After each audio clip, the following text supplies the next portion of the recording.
What if the very act of being, unflinchingly consistent in your beliefs in a world that increasingly demands picking a side actually makes you an enemy to everyone? Welcome to the deep dive. Today, we're embarking on, well, a unique exploration into the mind and controversial viewpoints of Anne Marie Waters. She's an individual described by some as the most right wing person ever, someone whose interviews, frankly, everyone warned not to do. That's right. And our mission today, just to be clear, isn't about endorsing or condemning her views. It's really about trying to understand them. We've taken a stack of challenging source material specifically, a really extensive and in-depth interview transcript with Waters herself. And our goal is to rigorously extract the core arguments, the underlying reasoning, and maybe some of the surprising complexities that shape these often polarizing views. We're aiming to give you, the listener, a genuine shortcut to being profoundly well-informed on these deeply polarized topics. And that's absolutely key here. We'll explore not just what she believes, but try to unpack why she holds these positions. And importantly, how they connect to broader societal debates, everything from immigration, gender identity, justice systems, even animal rights. This deep dive will undoubtedly challenge assumptions, maybe push some boundaries, but we're committed to doing it with an impartial lens, focusing squarely on the content, the arguments presented in the source material, and their implications. We're not taking a stance ourselves. We are here purely to unpack these perspectives, lay them bare for you, not to validate or invalidate them. So let's jump in. Okay, so to truly begin to understand Anne-Marie Waters, I think we have to start with what she identifies as her fundamental self-perception, and kind of ironically, what she sees as her biggest problem. Mm. She is, in her own words, consistent. Consistent, right. And this consistency, she argues, is precisely why she generates enemies right across the political spectrum, both left and right. It's a really striking paradox, isn't it? Because she's widely perceived, certainly in the media and maybe public perception, as extremely right-wing. Yet she explicitly identifies as someone who agrees with the left on some things and the right on some things. Exactly. And she articulates that in contemporary politics, there's this unspoken, almost aggressive expectation, you have to pick a side. You have to align fully with every single viewpoint associated with that It's side. total alignment, yeah. And her steadfast refusal to conform to this tribal expectation is, in her view, the very reason she finds herself so polarizing and, as she puts it quite bluntly, hated. She states it quite plainly in the interview source, doesn't she? Saying something like, I think I'm consistent, this is the problem. Yeah. And in politics, if you're consistent, you will make enemies. That's the quote. This refusal to compromise or fully align with a party line, it just naturally generates friction from all directions. And it really illuminates the current state of political discourse, I think, where nuance isn't just lost. It often feels like it's actively discouraged. It gets sacrificed for tribal adherence, right? So for Waters, this intellectual independence actually becomes a liability, not a virtue. Absolutely. And she doesn't shy away from acknowledging that her communication style has been a significant part of this. She admits to having been, quote, quite fruitful with my language over the years. Fruitful, yeah, that's one way to put it. She specifically brought up past instances, for example, of describing Islam as evil. Now, she did clarify, saying, I still believe that, but then added this crucial caveat. I probably wouldn't say it as much now in the way that I used to. Okay, so that suggests maybe not a change in core belief, but perhaps a strategic shift, or just an evolution in how she expresses it. Possibly. It reveals her unwavering commitment to her core beliefs, definitely. But maybe also suggests a subtle shift in how she chooses to articulate those views in public engagement now. It's a critical insight into her character, I think. She described herself as unapologetic. And she stated she doesn't try particularly to be accommodating. Right, that came across very strongly. This unyielding stance where she holds firm to her convictions, quote, regardless of the abuse I got, inevitably fosters an environment of animosity. It just does. She recounted being called things like Nazi and racist on a daily basis for years, simply for voicing her opinions. Daily basis, wow. Yeah. So in a political landscape that often demands ideological conformity, her unapologetic independence, her refusal to back down from criticism, even when it's vitriolic, well, it just makes her a constant target. It really makes you reflect, doesn't it? When you refuse to be easily categorized, when you challenge the whole premise of picking a side and adhering to its purity tests, you risk alienating pretty much everyone. And for you, the listener, it raises a really significant question, I think. How does this pervasive tendency, this pressure to force individuals into ideological boxes, affect your own ability? Your ability to engage in complex discussions or express nuanced views without facing similar backlash, or maybe just the fear of being cut off by your own perceived side? It's a very real challenge in today's public sphere, and Waters' experience really highlights its harsh realities. Definitely. So moving from her current sort of unyielding stance, it's incredibly insightful to delve into Waters' personal evolution Hmm. because it reveals a truly significant and, I think for many people, quite surprising shift in her political and social perspectives over time. She describes her younger self as a, well, rather conventional lefty labor type. And this is where the deep dives really starts to challenge those initial assumptions, right?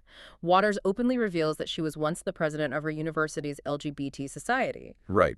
She emphasized this was a long time ago, though, specifically in the late 90s. Back then, the acronym was simply LGBT, and the movement's goals were, at least in her view, clearer and more focused on achieving equal rights and acceptance. So this early advocacy provides a fascinating, almost paradoxical backdrop for her current, very strong criticisms of the modern LGBTQ plus movement. Indeed, her discontent is particularly aimed at what she vehemently calls the TQ+++, that expansion of the acronym she views as problematic, and also what she perceives as the fetishization of gayness. Fetishization. Okay, what does she mean by that, based on the interview? Well, for Waters, the original fight for gay rights was fundamentally about, well, equal rights, and about gay people being seen as ordinary members in society, simply seeking the right to love who they chose. She explicitly states that gay people, quote, were just like you. The only difference was we fall in love with our own sex. She strongly feels the current movement has undermined this, transforming what was once a fight for normalcy into something she views as a fetish, or maybe even a costume.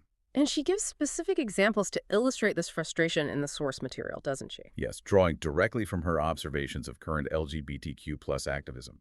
She views many modern pride parades, particularly the more overtly sexualized or exhibitionist displays. She calls them public indecency and states she hasn't attended one in decades, declaring she wouldn't go near one now. Decades, wow. So her deep concern is that this perceived fetishization and what she calls the absurdity of the trans thing and the non-binary thing, that this will inevitably lead to a backlash. Yes, a backlash that ultimately harms, in her words, boring gay people like herself, people who simply desire to live their lives without constant, overt identity performance. And what's truly fascinating here, something she really emphasizes in the interview, is her strong belief that many, perhaps most, gay people privately share her frustration. She noted, most of the gay people I know feel the same way, including, she claims, many who appear on the very podcast she was being interviewed for. Interesting claim. So that suggests a perceived disconnect, maybe, between the public, highly visible face of the modern movement and the quieter sentiments of a significant segment within the community. That's exactly what she seems to be suggesting, a segment who, according to Waters, are concerned about potential overreach or maybe alienating tactics. Okay, so moving beyond those ideological shifts, let's unpack the impact of personal experience on her evolving worldview, particularly her time living abroad. She recounts living in Holland and Germany when she was just 21, 26 years ago? Yeah, about that. And she describes herself at that age as incredibly naive, not fully comprehending the cultural dynamics, the subtle forms of harassment she was witnessing at the time. And there's a pivotal anecdote she shares involving a landlord. Yes, two separate and deeply unsettling incidents with a Moroccan landlord in Holland. She vividly recalls having to flee her flat in the middle of the night on two occasions because the landlord had entered their apartment uninvited. Once, she says, even in his boxer shorts, which created this intensely uncomfortable and unsafe situation. Right. And in retrospect, how does she interpret those events now? Well, now looking back, Waters interprets these events as her first, albeit unacknowledged at the time, experience with what she explicitly frames as Muslim sexual harassment of European women. She emphasizes that for a Dutch man to act in such a way would have been, quote, unthinkable in that cultural context, highlighting what she perceives as a distinct cultural difference in behavior and, I suppose, respect for personal boundaries. So it's clear that these experiences, even though they weren't interpreted through a political lens at the time, later solidified, they became part of a foundational shift in her views on immigration and cultural dynamics, this direct personal exposure. Exactly. It served as a profound catalyst, leading to a broader philosophical shift regarding immigration and what she sees as the imposition of foreign cultural norms. It was a lived experience that clearly informed a later, more intellectualized critique. Okay, and this brings us then to the genesis of Sharia Watch, the organization she founded later. Right. The impetus for its creation was a deeply personal and disturbing incident involving a Muslim law school classmate. Waters recounts how her classmate's sister had managed to escape a forced marriage, but she was now being actively hunted by her own brothers, facing the very real threat of an honor killing. An honor killing, just shocking. Utterly. And this immediate exposure to the brutal realities and implications of Sharia law, the Islamic religious law covering social and personal life, this was Waters' profound and visceral awakening. She describes this experience as her common sense realization, doesn't she?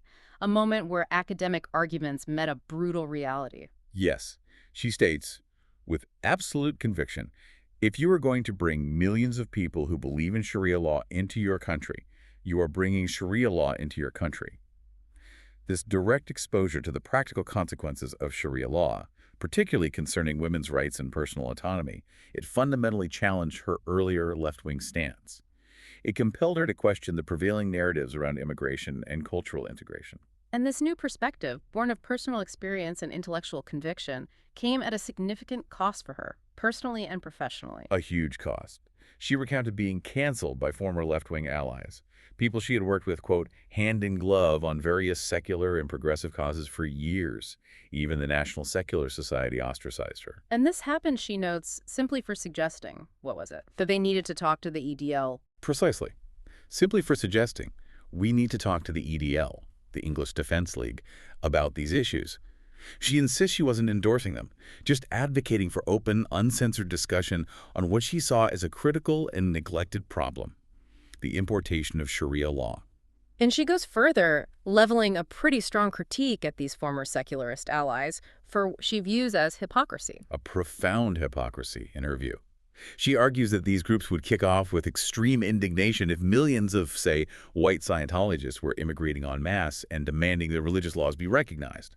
Yet she laments they seem to have no similar problem with the immigration of millions who believe in Sharia law, which she sees as equally, if not more, illiberal. And she observes that many people, including those on the left, privately agree with her, but are terrified to voice these concerns publicly. Exactly. They fear the same social and professional ostracization she experienced, which for her truly underscores the prohibitive cost of independent thought in today's polarized climate. And that brings us right back to that initial premise, really. It really does. So this foundational shift leads us directly into what Waters identifies as a fundamental culture war, centered particularly around immigration, national identity, and the clash of deeply held beliefs. Yes. Waters posits a core, and let's be frank for many, a deeply provocative argument that Europeans, and particularly white Europeans, are uniquely denied the right to maintain their identity and majority status in their own homelands. She states it very directly, doesn't she? I do not wish to see Europe become minority white. Why should it? No ambiguity there. She firmly believes that the British people have a right to maintain their British identity, including their profound emotional and romantic attachment to their homelands. Her assertion is that if Europe becomes minority white, it will fundamentally cease to be the British or the Britain that has stood for centuries. For her, this isn't just about demographics. It's about the very soul, the historical continuity of a nation. And she uses Japan as a comparison to illustrate this point, which is quite striking. It is. Waters suggests that if Japan's ethnic majority were threatened, if it were rapidly becoming minority of Japanese ethnicity, the Japanese people absolutely would kick off, and critically, would be right too. This analogy is clearly deployed to highlight what she perceives as a stark double standard applied exclusively to white Europeans, that for any other nation or ethnic group, the desire to maintain a majority in their ancestral homeland is seen as natural, legitimate. But for Europeans, it's demonized or denied. And she extends this argument to the United States as well. She does. Waters contends that if the majority of America becomes non-white, those non-white people might have no connection, as she puts it, to a constitution drawn up by white Europeans, or to the foundational principles rooted in European Enlightenment thought. This, in her view, could lead to a complete transformation of the country, severing its historical and constitutional links, fundamentally altering its identity. So demographic shifts aren't just about numbers. They're about the very foundation of a nation's identity, its shared history, its constitutional continuity, according to her. It's important, though, to note a distinction she makes here between the demographic and the individual. Yes, that's a crucial nuance she emphasizes. Hmm. Waters stresses that while she treats every individual she meets as a blank sheet, showing them respect regardless of background, engaging on individual merit, she insists that demographics are a real thing that cannot be ignored or wished away in national discourse. She views cultural preservation as paramount, arguing that the character of a nation is inherently tied to its dominant culture and historical majority. Okay, and this leads to a very clear line she draws about integration and adaptation. A very clear line. Her argument is that you cannot expect to move millions of people from a culture like Africa into a continent like Europe and expect everyone to just, it's fine. She acknowledges, quite plainly, we are different. For her, this isn't a judgment of superiority or inferiority, but a recognition of distinct cultural frameworks and values. Right, so therefore, she posits, immigrants must accept a European majority, supermajority, not just 51%, and fundamentally adapt to that culture. Yes. And crucially, they must not, she argues, insult the native people of that country or their culture or attack it. She asserts that this lack of respect is currently being, well, almost encouraged by certain institutions like specific TV channels or even government approaches. And this conviction directly underpins her zero-tolerance stance on what she forcefully calls cultural crimes. Practices she links to certain incoming populations, which she believes fundamentally violate Western norms and laws. She is incredibly direct here, stating unequivocally, you don't get to do that here. You want to come here and cut up your daughter's genitals? Get the hell out. Wow, so she explicitly names female genital mutilation, FGM, forced marriage, child marriage, and the establishment of Sharia courts. As practices that are unequivocally out. Her view is these aren't just different cultural norms to be tolerated. They are criminal acts, unacceptable impositions that must not be imported or allowed to flourish within European societies. And she connects the size of a Muslim demographic directly to increasing demands for Sharia law. She says the higher your Muslim population, the more power the leaders have to demand aspects of Sharia law. And she argues that even average Muslims will go along with these demands. Yes, that the average Muslim, even if not personally extremist, will go along with those demands because of community ties, religious ties, and making the demographic shift, in her view, a direct precursor to cultural and legal imposition. Furthermore, she extrapolates this to make a, well, very sweeping claim about broader cultural acceptance. She states that Muslim-majority countries consistently lack acceptance for LGBTQ plus individuals and women's rights, claiming none are truly culturally accepting in her view, unlike what she perceives as much greater progress in Western nations. Okay, shifting focus slightly to broader societal issues. Waters also lays significant blame on what she terms woke culture. Significant blame. She argues that the obsession with race, fostered by woke ideology, is, quote, a recipe for disaster. Because, in her view, it creates a hierarchy of oppression and actively encourages racial pride in all groups except white people, whom she believes are actively demonized for their history and identity in this framework. And her proposed solution is quite drastic. Very. Scrap the whole thing, she says, meaning the entire woke hierarchy of oppression and the racial divisions it promotes.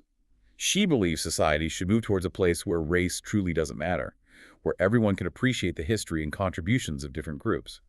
As she puts it, people should be encouraged to admire those white Europeans who set up this country you moved to, rather than being taught to view them with disdain. This raises a really complex question for you, the listener, to think about. How do you navigate discussions about identity and race in today's charged environment, without falling into those purity spirals Waters describes, or without inadvertently contributing to a dynamic where some groups feel denied the right to pride in their heritage? It's a challenge for all of us, finding that path to mutual respect amidst these intense debates. Absolutely. So let's turn now to ethics in practice. Specifically, Waters' views on animal welfare, crime, and national security, which are presented just as uncompromisingly as her cultural arguments. She is a committed vegan, a personal choice driven not by fanaticism, she asserts, but by a refusal to fund industries that inflict what she describes as horrific harm on animals. Yeah. She labels current farming practices as horrific and disgraceful. And she frames her veganism not as some radical lifestyle, but more as a human thing, a compassionate response. Exactly. A response to unnecessary cruelty. And she observes that many meat eaters, including those potentially listening to her interview, probably agree on the horrific nature of current animal treatment and industrial farming. This, for her, is a point of unexpected common ground she highlights. suggesting her stance is rooted in a widely shared ethical concern for animal suffering. Okay, but then she takes this further, advocating for a ban on both halal and kosher slaughter. Yes, due to what she perceives as inherent animal cruelty in their methods. And her arguments against halal are particularly controversial and detailed. She disputes the common understanding of stunning in halal slaughter. She claims that certification boards, not just independent sources, admit the animal must be alive and conscious to hear the Islamic prayer before slaughter. So she's saying the stunning doesn't actually render the animal unconscious. That's her claim. She argues that what is called stunning simply refers to electrocution, which often leaves the animal conscious. This directly contradicts common understandings, and even the stances of animal welfare organizations like the RSPCA. She states unequivocally that the belief the animal must be alive to hear the Islamic prayer is the whole point of halal slaughter, and calls any alternative explanation of stunning a lie. And while she wants both practices banned, she draws a distinction between halal and kosher imposition. She does. Kosher slaughter, in her view, is not being imposed upon us in the same way halal is. She asserts Jewish culture isn't widely imposed on non-Jews in Britain, whereas halal products, she argues, are increasingly pervasive supermarkets, schools, public institutions, often without clear labeling, meaning the wider non-Muslim society is unwittingly consuming meat slaughtered in a way she finds morally objectionable. She claims the vast majority of unstunned slaughter in the UK is halal. Okay, moving to the justice system and public safety. She's equally direct and provocative there, too. Very much so. She calls for open, uninhibited discussion of racial statistics in crime, mentioning what she perceives as the growing problem of anti-white hatred among black people and the specific issue of gang culture in London being linked to particular demographics. But she does acknowledge the complexity, right, that these stats are intertwined with poverty, history, immigration status. She does acknowledge they're very complicated. However, she insists they need to be discussed without shame to understand root causes and effects, rather than being ignored or swept under the rug due to fear of being labeled racist. This push for transparency, even on uncomfortable facts, is a really powerful and recurring theme for her. She believes avoidance just makes problems worse. And this leads to her truly radical proposals for deportation, policies she'd implement immediately if she were prime minister. Absolutely radical. She states she would immediately detain and deport everyone who has come in here on a boat. No hesitation. And she recounted that vivid anecdote of personally witnessing two separate boats landing on a beach near the Battle of Britain Museum, an experience that deeply solidified her conviction that, quote, no country can allow that to stand without undermining its sovereignty and national integrity. She sees it as an invasion, not just immigration. And beyond new arrivals, her proposals extend to existing populations, too. Yes. She would also advocate for deporting all known jihadis, citing that startling figure of 40,000 individuals being watched by security services in the UK. Furthermore, she targets anyone reasonably suspected of involvement in grooming gangs who are not British citizens. Reasonably suspected, not convicted. That's the key phrase. Her rationale is stark. She argues that convictions for such crimes are notoriously difficult to obtain, and therefore the state shouldn't risk British girls. She fundamentally believes the country has no duty or responsibility to keep within our country people who threaten us, asserting that if you threaten British safety or culture, you forfeit your right to remain. It's a very hard line. Wow, okay. She then turns her sharp focus to the rape conviction system in the UK, calling it broken. Completely broken, in her words. Waters highlights what she calls the outrageous 1% conviction rate for rape, arguing that this abysmal figure signifies a fundamentally failed system, one that's failing victims on an unimaginable scale. And she speaks with real passion about the impact on victims, drawing from personal observations. Intense passion and empathy. Drawing from record observations and close relationships with survivors, she explains how the pervasive lack of justice compounds the trauma for victims, making them feel their society simply doesn't care. She provides that powerful anecdote of an African woman she saw in court who had endured terrible abuse. When the abuser was finally jailed, this woman, according to Waters, grew a foot taller, illustrating the profound healing impact that justice can have. And she counters the idea that most allegations might be false. Vehemently, she asserts it's bullshit to assume 99% of women are lying about such a traumatic experience. Instead, she argues, if the conviction rate is only 1%, it means the system is systemically failing the vast majority of victims. But she's not advocating for jailing based on mere allegations. No, she clarifies that. Instead, she calls for a comprehensive inquiry into the appallingly low conviction rate, and suggests potentially treating rape and sexual abuse cases differently, perhaps even with a separate legal system designed specifically to ensure justice for victims, given the unique challenges. Her core argument: the current system is not fit for purpose and desperately needs reform. Which brings us to a critical distinction she makes: the line between being tough and being authoritarian. A very important distinction for her. Waters firmly believes one can implement incredibly tough policies without crossing into authoritarianism. She explicitly criticizes Donald Trump's approach to deportation as appalling, impulsive, and ultimately counterproductive. How so? She argued that his highly publicized forceful tactics, like the attempts to deport large numbers in Los Angeles, were perceived as authoritarian and ended up creating a massive rush to the left, solidifying opposition rather than solving the problem. It backfired in her view. So her distinction is that her own proposals, while tough, are based on evidence. That's her argument. Policies like deporting migrants who arrived by boat or those 40,000-watch jihadists, she claims, are based on what she sees as indisputable evidence of a direct threat, a threat to national security and cultural integrity. For her, these are not authoritarian overreaches, but necessary, proportionate actions to prevent the complete destruction of Britain. She frames it as an existential choice, then. Very much so. We either hurt a few people or completely destroy Britain. That's the choice she presents.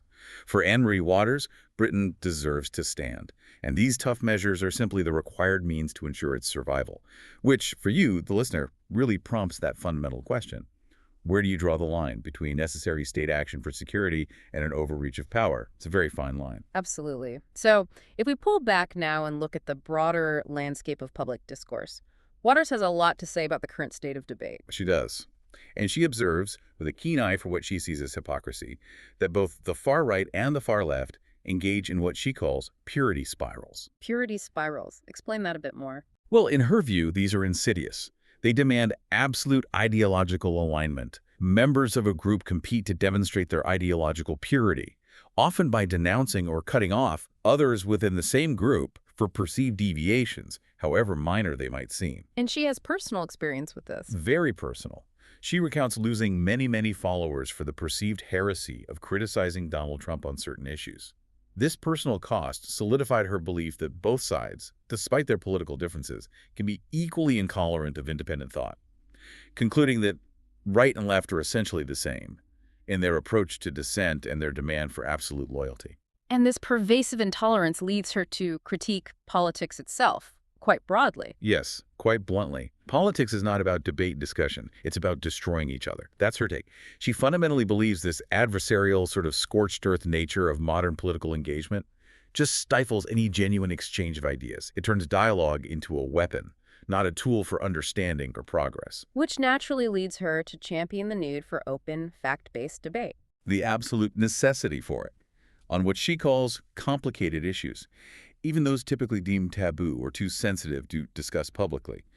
She explicitly argues for talking about uncomfortable truths, racial statistics and crime, exploring cultural differences, delving into reasons for societal differences between continents without fear of reprisal.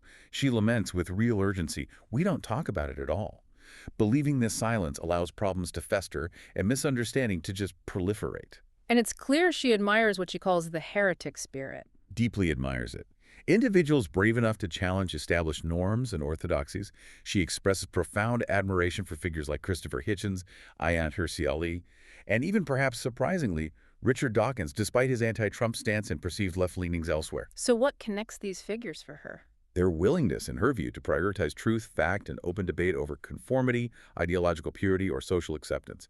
She sees them as the ones who truly push boundaries and expose uncomfortable truth, regardless of the personal cost. Okay, and finally, she touches on reclaiming feminism and gender roles, another area where she challenges current thinking. Yes, she emphatically states she has reclaimed the word feminist from the permanently offended brigade, actively distancing herself from what she sees as an overly sensitive, hyper-reactive, and often divisive segment of the modern feminist movement. And her core demand for feminism is simple. Very simple, and in her view, true to its original spirit. She wants women to have the same rights as men, full stop, nothing more. She's not advocating for men and women to be identical or conform to specific behaviors. quite the contrary. Right, she advocates for separate spaces and acknowledges differences. Exactly. She advocates for women and men to have their own spaces and readily acknowledges remarkable and significant differences between genders. She emphasizes men's right to be men and women's to be women, believing genuine equality can exist alongside an appreciation for fundamental biological and psychological distinctions. And she observes this peculiar dynamic where women often get blamed by both sides. Yes, that women get it from both sides, from the left and the right. When society faces problems or when blame is being assigned, she sees it as a kind of universal blame game, a tendency to hold women uniquely accountable or impose conflicting expectations, regardless of political affiliation. An interesting take, drawing a parallel to what she perceives as a similar experience for Jewish people, actually. And that really wraps up our deep dive into the complex, often uncomfortable, and certainly polarizing territory of Anne-Marie Waters' perspectives. We've navigated arguments on identity, immigration, the justice system, animal welfare, the very nature of public discourse itself. It's a lot to take in, and it's a perspective that really demands thoughtful rather than just reactive consideration. Absolutely. As our goal, as always, was to provide you with a comprehensive, meticulously detailed understanding of these diverse and often polarizing viewpoints. This deep dive was really about enabling you, the listener, to be informed enough to engage with difficult subjects critically and thoughtfully, armed with a nuanced understanding of why such positions are held, rather than merely agreeing or disagreeing with them on the surface. So, as you reflect on everything we've discussed today, maybe consider this provocative thought for your own continued contemplation. In a world that increasingly demands conformity of thought, where the pressure to pick a side feels immense, how do you foster genuine, fact-based debate on the most pressing and polarizing issues? How do you do that without succumbing to the pressure of those purity spirals, or perhaps the fear of being misunderstood, or even, as Waters puts it, hated for your independent perspective? It's a challenging question for sure, but one, as we've seen today, that is profoundly worth exploring.